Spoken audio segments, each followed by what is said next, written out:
So I read the Iliad and also the Odyssey 40 years ago back in school and had a hard time getting through them. I'm not a huge fan of the Homer epic poems, but I'll tell you this, I am a little jealous that there's a new movie out right now from Christopher Nolan. It's pretty good, and it will allow people to skip reading the Odyssey anyway, because they can just watch the movie, and it's pretty good. Hey everybody, I'm Sean McBride, the movie guy, and today let's talk about Christopher Nolan's new movie, The Odyssey. Tell me what you remember. A wife?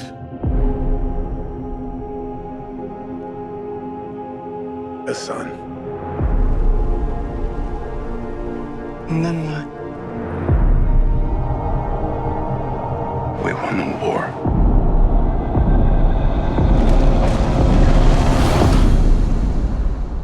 Help me go home. The Odyssey is named after Odysseus, who's played in this movie by Matt Damon. He's the Greek soldier who's also the mastermind behind the Trojan horse, the trick that finally brings an end to the Trojan War. Do I have to say spoiler alert for a story that was written more than 2,800 years ago? Well, okay, spoiler alert, the Greeks win, and now Odysseus just wants to go home. The problem is that he has offended the gods, so that journey home won't be easy. He's going to have to fight off the Cyclops, the witch Circe, the Sirens, and all manner of mythical creatures. Meanwhile, back at home, Odysseus' wife Penelope, who's played by Anne Hathaway, and her son Telemachus, played by Tom Holland, well, they're under siege by hundreds of suitors who think that Odysseus is dead. So they've arrived at the palace and they demand that Penelope marry one of them.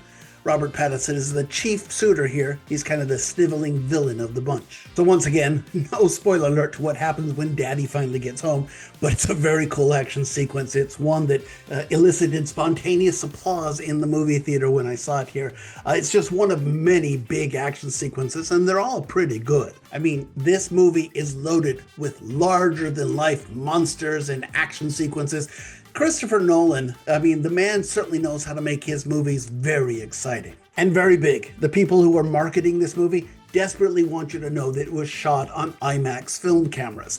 And look, some of the marketing stuff, some of the poster there, IMAX is more prominent than the title of the movie itself. It's almost like you're watching IMAX the movie based on notes by Homer. But hey, I get it. This movie is visually stunning, both in the cinematography, but also in the artistic composition of all those images. So yeah, do yourself a favor and see this movie on the biggest screen you can find.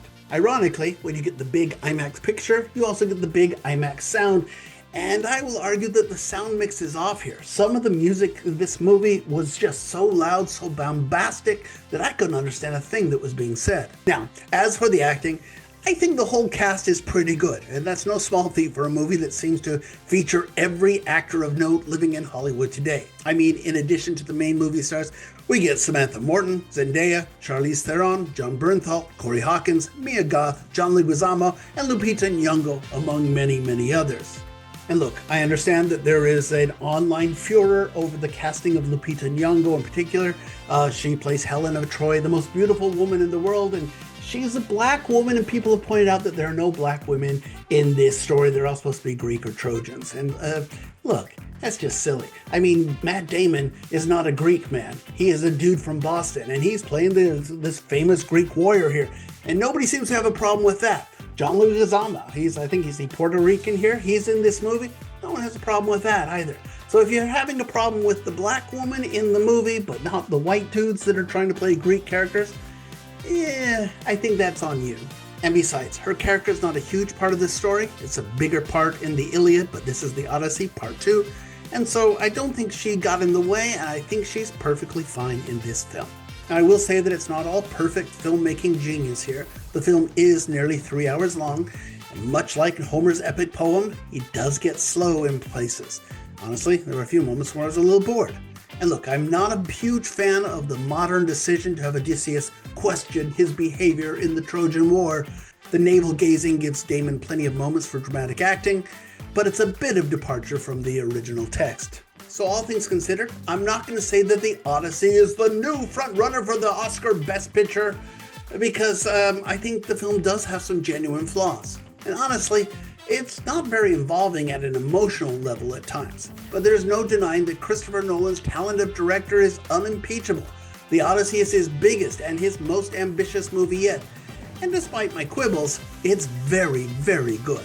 And so I give The Odyssey 3.5 stars out of 4. You know, I find it interesting that there's a lot of people online who are negging this movie, not having seen this movie. They're just talking about it because they've seen the trailer. That's stupid. Go see the movie. It's opening everywhere, so you'll be able to see it. I mean, go see it in IMAX if you're in a city that has an IMAX, but go see it at the local multiplex, even if it's on a normal 35mm print. It's still worth seeing. It's very good filmmaking, very good acting, very good craftsmanship on display here. Like I said, I think it's a great movie. But hey, you know, maybe after you go see it, you still hate this movie, well then feel free to come back and tell me that I'm wrong. Feel free to comment on any and all of my videos here. I'd love to hear from you. That being said, thank you for subscribing to my channel so you get my views. That being said, thank you for subscribing to my channel so you get my reviews just as soon as they drop. And of course, we always invite you to chat with our... And of course, we always invite you to check out the podcast. It's called Two Movie Guys, and every week we get together and we talk about all of the week's big new movies in more detail. Just search for Two Movie Guys wherever you get your podcasts. So one of the ways you know that this is one of the biggest movies of the summer is that it is the only movie opening this week. Quite frankly, it's really the only movie of note that's opening up this week or next week. So it's going to dominate the theaters. So I'm going to take a week off. I'm going to head up and check out the Texas Shakespeare Festival. But I'll be back in a week and a half, shall we say. I'll be reviewing The Dink from Apple Films. That'll be the next one up. We'll see that. Go see The Odyssey. Enjoy it. And we'll talk to you later. Bye.